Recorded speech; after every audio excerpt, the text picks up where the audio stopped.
বিসমিল্লাহির রহমানির রহিম। আসসালামু আলাইকুম।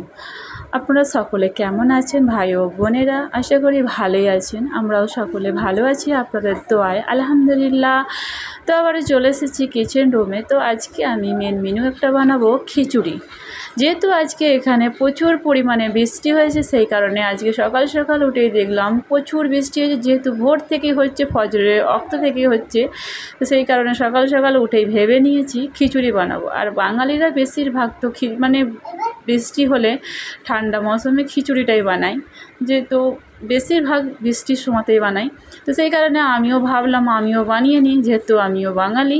তো তাই এটা আমি একটা আয়োজন করেছি যে খিচুড়ি বানাবো। তো এখান থেকে পটল ভেজে নিচ্ছি। তো খিচুড়ির সঙ্গে পটলটা খুবই ভালো লাগে, তাই পটলটা ভেজে নিচ্ছি। তো একদিক থেকে খিচুড়িটাও বানাচ্ছি, যেহেতু একার হাতে, তো ওইখান থেকে আবার পাতাকপিটা ভেজে নিয়েছি। যেহেতু একটু পাতাকপিটা ভেজে নিলে কি হয়, একটু ভালো লাগে। তো পাতাকপির একটা গ্যাস ছাড়ে, তো সেই কারণে পাতাকপিটা ভেজে ঢেলে দিয়েছি এর মধ্যে।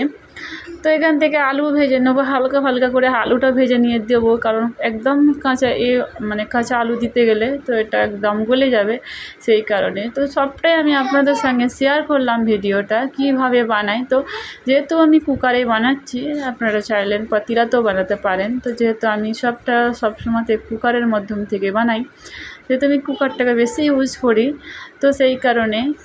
তো বাঙালিরা তো খিচুড়ি, এইটাই আজকে ভিডিও ছিল। খিচুড়িটা খুবই সুন্দর লাগে, খুবই খেতে ভালো লাগে।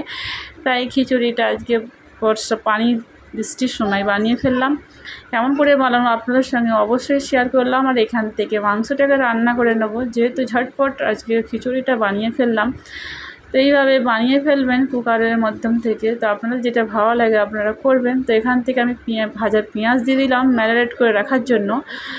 তো অ্যাকচুয়ালি আমি সব ভিডিওটা আপনাদের সঙ্গে শেয়ার করলাম না, যেখান থেকে দেখছেন ক্ষমা দৃষ্টিতে দেখবেন। তো এখান থেকে সব খেতে বসে গেছে, যেহেতু দুটো সদস্য কম আছে, আমি আর আমার হাজব্যান্ড।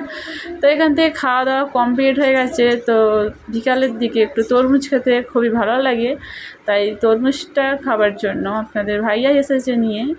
তো উনি এসেছেন তরমুজ নিয়ে, তো এক জায়গায় গিয়েছিলো। তো তরমুজটা কাটাকুটি হচ্ছে, তো এটাকে খাওয়া হবে বলে, ভালো লাগলে